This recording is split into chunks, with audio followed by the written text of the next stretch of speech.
श्री गणेश दत्तगुरुभ्यो नमः. गुरुर्ब्रह्मा गुरुर्विष्णू गुरुर्देवो महेश्वरा. गुरुः साक्षात परब्रह्म तस्मै श्री गुरवे नमः.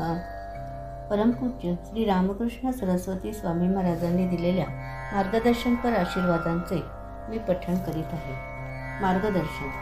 ईश्वर भक्तीत हटवाद नको, पण जाणीवपूर्वक निश्चय पाहिजे. ईश्वर स्मरणात प्रेम नसेल, ओलावा नसेल, तर विनाकारण नाम घेण्याचे कष्ट घेऊ नयेत. शरीर थकले तर आपल्याला समजते, मेंदू थकला तर थकवा निर्माण होतो, झोप घ्यावीशी वाटते, तेव्हा आराम करावा. शरीर सांभाळणे हे आपले आद्य कर्तव्य आहे. आपल्याला जे काही प्राप्त करावयाचे आहे ते या शरीराद्वारेच करायचे आहे.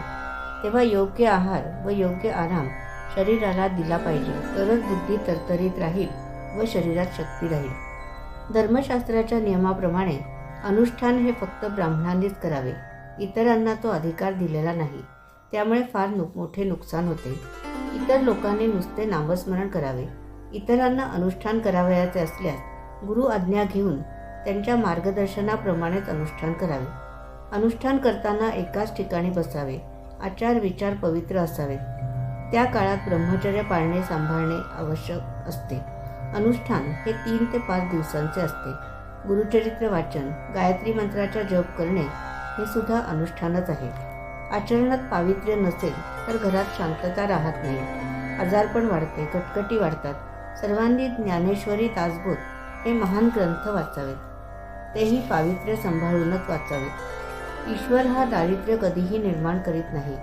जेथे जेथे दैन्य व मत्सर आहे तेथे तो कधीही वास करीत नाही. जेथे सत्कर्म व शांती आहे तेथे तो वास करतो. जे पुण्यवान असतात ते नेहमी आनंदी असतात. आनंदी वृत्तीमुळे आयुष्य वृद्धी होते. ज्यांना सेवेची ओढ असते त्यांना नेहमी काहीतरी दुसऱ्यासाठी करावेसे वाटते. त्यांचे अंतःकरण मोठे असते. ईश्वर सेवा केली पाहिजे. ईश्वर सेवा करा, गुरुसेवा करा. त्याने तुमच्या इच्छित मनोकामना पूर्ण होतील. मनाचा विकास ईश्वर सेवेशिवाय होऊ शकत नाही. देवाची अखंड आठवण ठेवणे आपले काम आहे. सर्वसामान्य माणसांनी आपले कर्तव्य नक्की केले पाहिजे. त्याप्रमाणे वाटचाल केली पाहिजे. ज्यांचे पूर्वसुकृत चांगले आहे त्यांना एकाग्रता फारच लवकर साधते. प्रत्येकाच्या सुकृताप्रमाणे व क्षमतेप्रमाणे अध्यात्म लवकर किंवा उशिरा साधते. दैनंदिन साधनेसाठी आजच्या या भागाचे पठण परमपूज्य श्री गुरुदेवांच्या चरणी सादर अर्पण. आजची ही सेवा परमपूज्य श्री गुरुदेवांच्या चरणी सादर अर्पण. श्री गुरुदेव दत्त.